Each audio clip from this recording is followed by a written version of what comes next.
মুখটা টাইট করার ব্যবস্থা আমাকেই করতে হবে দেখছি। আজ আমি মাল ছাড়া কারো না, মাল ছাড়া কারো না। এই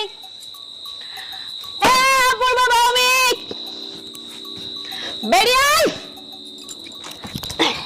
বেরিয়ে আয়, বেরিয়ে আয়। বৌমা আসছে কেন?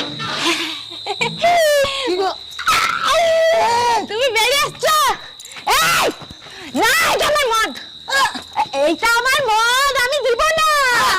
আরে শুনো শুনো, এই দেখো, এইটার মূল্য আমি আজকে বুঝতে পারছি। আরে দাও না, দাও না। আরে মা, আমি আজকে বুঝতে পারলাম। এই মদ পড়ে গেল। তুমি কেন বাবুর মতন করছো? আমার মদ পড়ে গেছে, দাঁড়াও, মদ পড়ে গেছে। বাড়িতে চলো। আরে